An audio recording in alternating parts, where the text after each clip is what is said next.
Hey everyone, welcome to Meet the Makers. Actually, not just Meet the Makers, the final installment of Meet the Makers at this year's Elgin Fringe Festival, the 2020 Elgin Fringe Festival.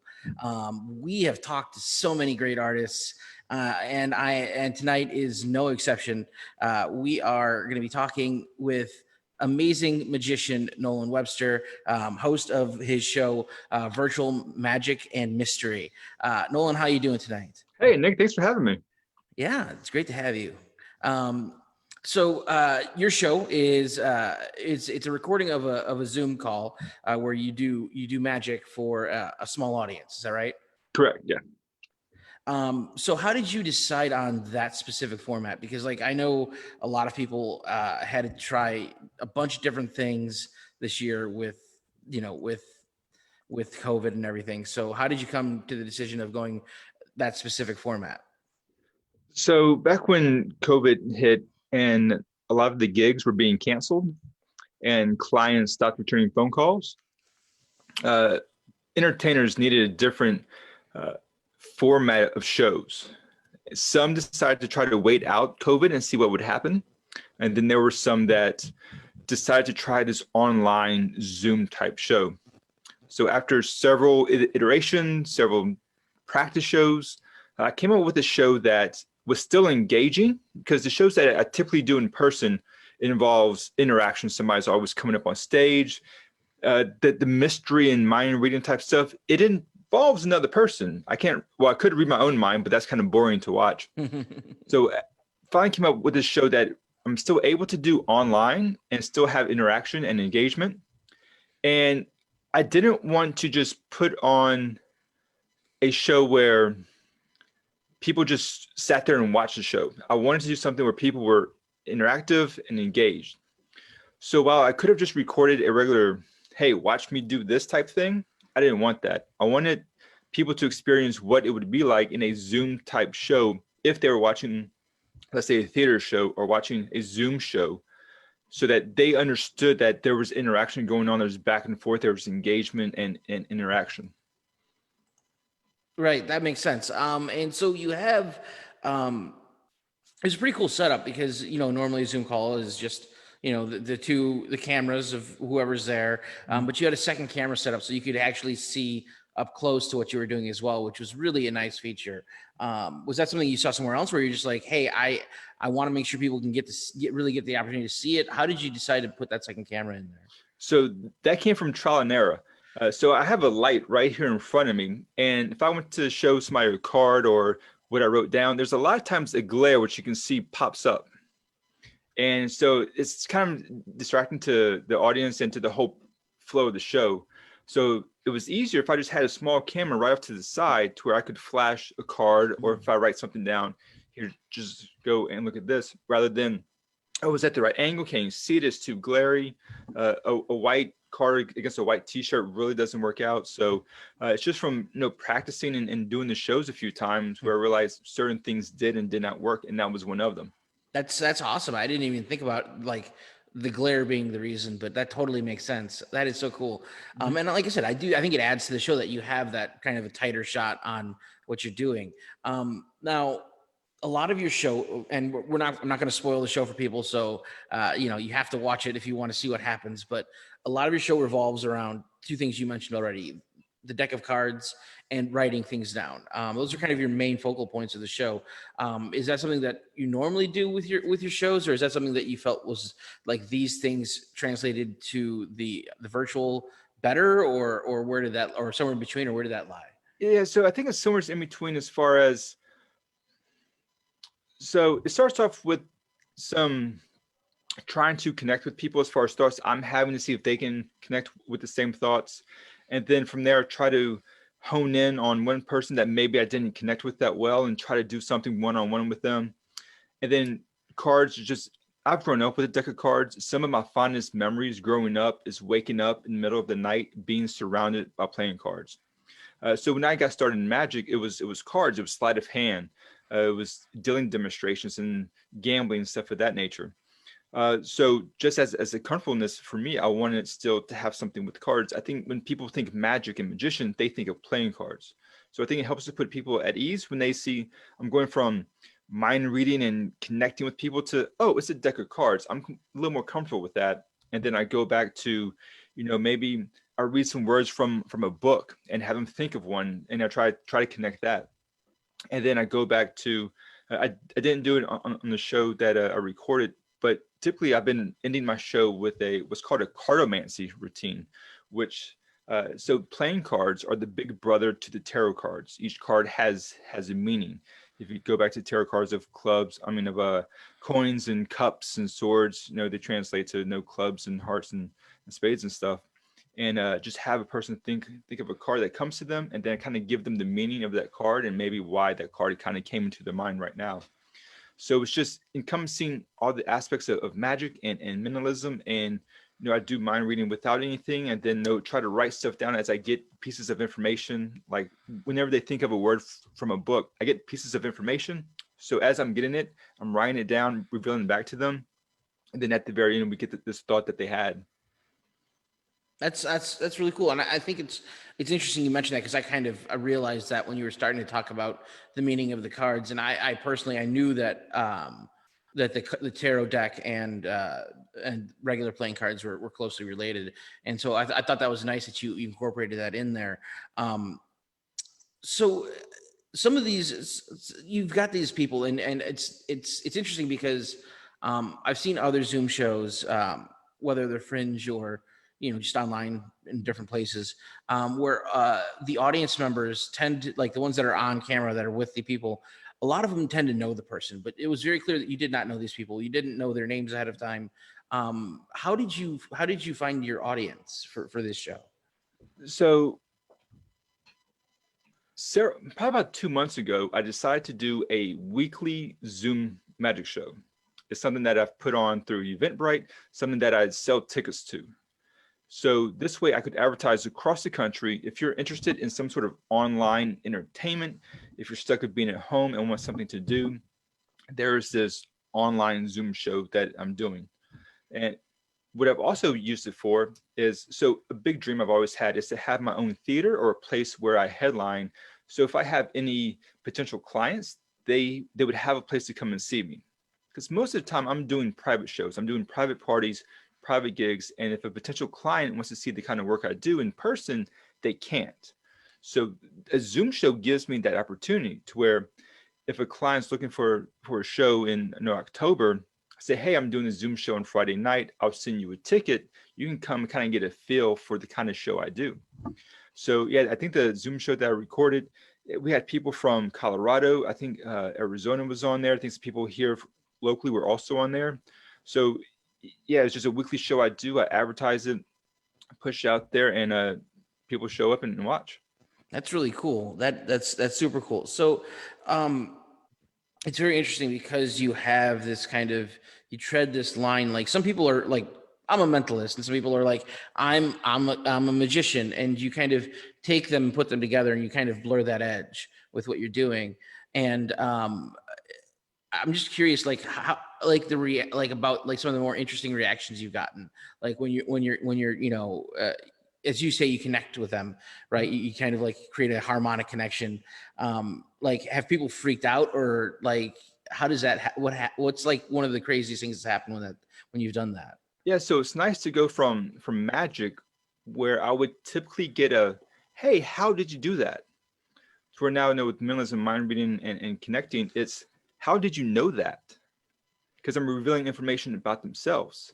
A few nights ago, I was doing a Zoom show, and I finished off with the cartomancy routine like I normally would. And this person chose a card, and I kind of connected the card with the meaning of it, plus what's going on in her life, and she started to tear up because she needed that affirmation as far as what's going on with her life, what she's feeling and going through, and the meaning of this card kind of made sense to her. So being able to make that connection that you can't do with, hey, take a card, now watch this. So being able to do something on a more emotional level and personal level, because I think if you had real magic powers, if you were a quote unquote real magician, what would you do? I wouldn't make four jacks just magically appear to the top of the deck. That seems trivial. If you had true magic powers, I don't think I would do that. I don't think I would make a, a ring jump from finger to finger. I don't know. But knowing the thoughts people have and being able to connect with them and understanding that understanding their emotion and what they're going through, I think to me is more magical. But then also where I blur that line between magic and mentalism. If I'm a magician, yeah, I probably would do some crazy stuff and make cards float or do something odd and fun. So I try to keep that magic part in there. There are some mentalists that won't touch a deck of cards because then it screams it's a trick, or they won't do any quote unquote magic separate from mentalism. Uh, but I think if you truly had magical powers, not only would I be reading your mind, telling you what you're thinking and feeling and connecting with you, I probably would do something weird like a coincidence trick or predict something or something else, not just read your mind. So it was trying to encompass the whole magic magician concept. Yeah, I think that totally makes sense. And one of the interesting things is you start off a show kind of engaging the entire group, and then you start to pick all the individuals as you go. But you talk about the beginning and you bring up the word coincidence, and you put it out there as kind of like is it coincidence, or and then you just keep building into the connecting and the connections. And so like it really makes the audience go, oh, maybe it's not. And then they kind of have to keep going down that road. Exactly. Was so how do you decide, because that is definitely a very specific order of doing things. How do you decide your running order on a show like that? So again, it's iteration, it's practice, it's doing several shows and figuring out what works, and just going through what I think I want the audience to go through. So I try to logically play out this show. So I start with a group experiment or a group test. Some people will hit on several concepts and thoughts I'm having. Some will do 0 or 1. So then for me, it makes sense. Okay, well, I had this one person that only connected with me on one idea. So I'll work with them and we have a connection and we do something.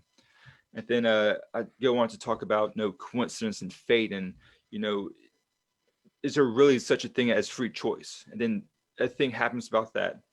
Then I move on to trying to connect with somebody else, maybe one or two more things as far as now I have them being the mind reader and try to read my mind and kind of walk them through that process of, okay, this is what it'd be like. I'm going to give you some tips. It kind of sounds a little guidance on what I'm thinking and how to get there.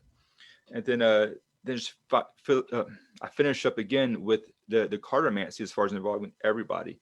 So I want this flow of is everybody, and then find the people that I connect with, reveal some facts and some details, and then finish off again with everybody being involved. That's totally cool. That is really cool. You do use a couple other tools, like you said. You mentioned a book. You also do use the pendulum for like yes or no questions at one point. Um, are there other tools that you've brought in on these virtual shows that have had interesting results, or you're just like, well, this doesn't work virtually, or anything like that? So there's a trick I do sometimes where I have somebody write on their phone the person's name that they're connected with, and then hide that name amongst a list of other names. And sometimes trying to get somebody to use technology so far away is tricky, or they glare on their phone, or they don't know how to use their phone correctly. So that can be a challenge. Um, so I do a little bit of palmistry, a little bit of palm reading. So far away, I really can't, but I guide them very, very simply on this one simple thing. Are the major lines on your hand straight or curvy? And that kind of gives me a little sense about them. Then I explain that concept, and then I use that to guide them towards an intuition trick of them separating some playing cards between red cards and black cards, merely based off of are the lines curved or straight. So yeah, try to do as much as I can using the mini tools. There's one concept which I've used one or two times. I'm still trying to hone it in, where whenever you close your fist, left means yes, right means no. Whichever pulse you start to feel first is the answer to the question you're thinking. And trying to coach somebody through that online is very, very difficult. So I've done it a few times. I'm still trying to see if it's anything I want to worth if it's worth pursuing, or something that just not something that I can do online. I will say that that segment of the hands was one of my favorite parts of the show. Oh, really? Great. Like, there's so much magic out there, and we're seeing this, but like seeing that, like, you're seeing that first part, and then when you actually reveal it, and you're just like, wow, it was really cool to see how that worked out. You mentioned the hands reading the palmistry, and like if it's straight or curvy. Um, what is the difference between straight or curvy and palmistry? What So does that mean? so just a basic concept. If your lines are pretty much straight, especially the ones that's going across the headline, which is kind of in the center, if it's kind of straight, it means you're more analytical. You kind of like list things have their own place in your life. You know where things go, and that's where they belong. If your lines are kind of curvy, it means you're more creative. Uh, Now you can be both. You can be creative and analytical. Those people typically have long fingers. So if you think of a piano player, they're both creative, but they have to understand, scales and read music and do all that analytical stuff of what chords match what chords, but still play this music. So just knowing, like, if they look and they're like, my lines are pretty straight. Okay, you more than likely kind of analytical. You like things being in their place. If they're more curvy, then the more open-minded. Typically, they're pretty creative, and then just so that's the basic thing. And then the more things you get off their hand, you can kind of feel like, well, I can see you're creative and analytical. You kind of be like a consultant. I did a gig last night, and this lady had both straight lines and curvy lines. I'm like, and long fingers. She had long fingers, but her lines were curvy. I'm like, I see a creative side, but also you like things being in their place. You like creativeness. You like lists. You like things, to have certain order. I was like, you'd be good as like a consultant job probably. And she's like, that's what I do. It was just a total hit as far as what I thought she would be, of what job I thought she would enjoy, and come to find out that is what she did. That's amazing. That is so cool. I've been looking since we've talked about it. I've been staring at my hands, trying to figure out, are they straight? Are they curvy? What does this mean? Yeah. It's in my head now. Yeah, Um, it's funny. Again, the gig I was at last night, I sat down with one person and I was doing this, and then around the table, people started to gather. So as I'm explaining her things, I'm showing them, say, hey, this means this means that. And they're all like, okay. Hey, look, start comparing. And yeah, it's great. It's fun. that's always a good sign. Yeah. So you mentioned as a kid you had dreams about, and then waking up like around, like cards around you. Like, how long have you been doing magic then? So I did my first show in the fourth grade. It Wow. was a talent show, and I still have a picture of it. I was on stage. I was trying to do close up on a stage in an auditorium. Not a good, wasn't good pick of material. But yeah, I did my first show in the fourth grade.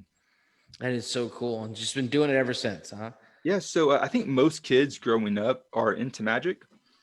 So I was born about an hour and a half outside of New Orleans, so southwest of New Orleans, where I was born. I grew up in Biloxi, Mississippi.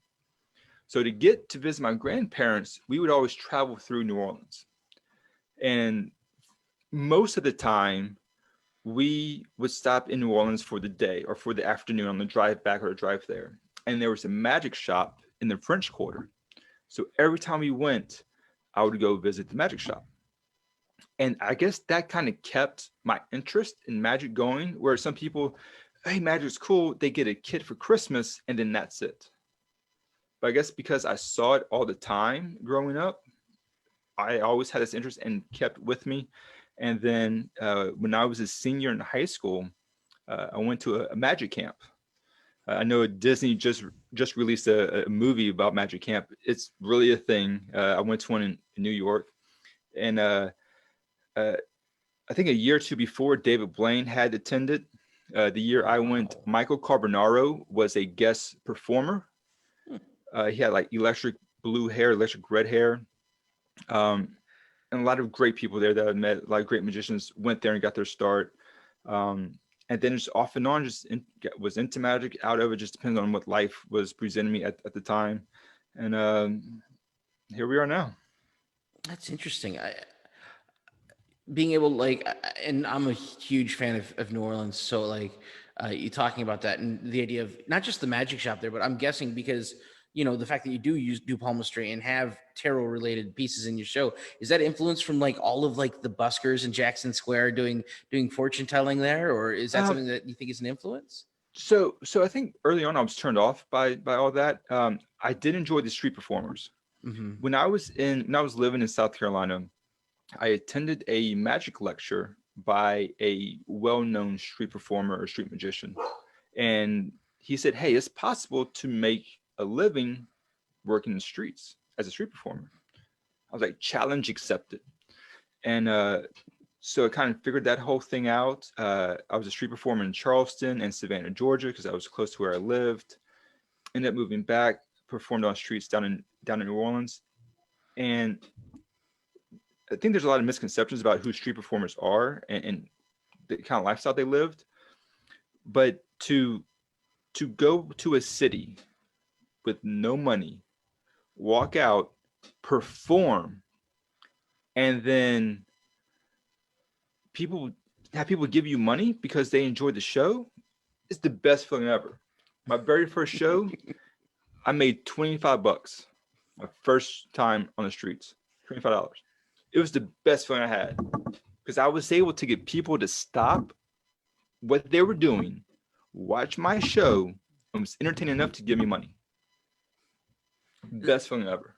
That's such a cool point too, though. Like I think that the world of street performing is totally underrated and totally misunderstood a lot of the times. Like people see people performing in the streets, and if it's in an area that like if you're from a place it's not a common thing. Like you talk about New Orleans or a lot of the southern cities that have it, or I've seen it a lot in Boston, like in downtown Boston. Oh yeah. But like up here, you don't see it as much. Up here in the Chicagoland area, you don't see it as much. And so the people that have an experience that have a whole different mindset of who these people are and what they're doing, and when in reality they're artists just putting out what they love. And most of them, for the most part, are making a pretty decent living. They're not Hmm. homeless bums, begging for money. These are people that on a weekend make, 4 to 5 figures Wow, cash, that's tax amazing. free. Right, And they're that's working their own crazy. schedule. And they travel. That's such a wild thing to think about. I That is mean, so how many cool. people are living their lives doing what they love whenever they want to work, making decent money, traveling? It's hard to beat. It's kind of like the old story of the successful businessman and the fisherman Mhm. or fisherman. I don't know if you've heard that, where Yeah. businessman is like, yeah, if you work really hard and make all this money, you can retire and fish every day. And he's like, I already do that. Yeah. Um, it is kind of an interesting perspective, though. Like the idea of you can do that. You can live as an artist if you choose to. Yeah. That's kind of a beautiful idea. Um, do you have a favorite trick or thing that you do in your shows? Hmm. I guess they're all my favorite because not one thing is guaranteed to work. Because it's not it's the stuff I do for the most part, there's no guarantee because it's not, hey, pick a card and I'm going to tell you what it is, or here now it's in Mhm. my shirt pocket. That involves sleight of hand and aspects that I can actually control. It's thoughts, it's ideas, it's memories, uh, it's so much more than just that. So as the show progresses and I'm connecting on people, uh, that the whole thing just feels good. I did last night. I had 2 gigs. The second show I did, it started off slow. It was just a slow start, but then once I changed a few things up because I'm like, okay, I'm just not connecting on this level with this audience. Changed up a few things, then things started to pick up. Then things were going. People were having a good time. So I think pretty much whatever works and whatever I'm able to connect with the audience on is what I enjoy doing. I know it's probably not That's the answer you're looking for, but yeah, that's what. no, that I wasn't expecting a specific answer, so that's great. And I think that's interesting talking about that the idea that what you're doing has a higher chance of failure because it's not as controlled. And that idea of that can add an energy and a thrillingness to it. Mhm. That is such a cool perspective on that.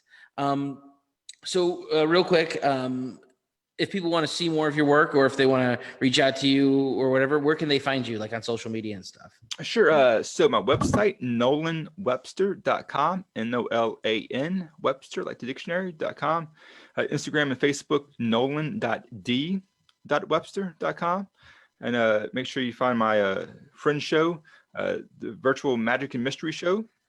If you miss it, because I know we're running short on time on the Fringe Festival, it's on Eventbrite, or you go to the website and you can get tickets that way. Or let me know that you saw this, and I'll give you a free set of tickets to come watch the show. There you go. Well, thank you so much, Nolan. If you haven't seen a show yet, Nolan Webster's Virtual Magic and Mystery is part of the Fringe Festival up through Sunday of this week.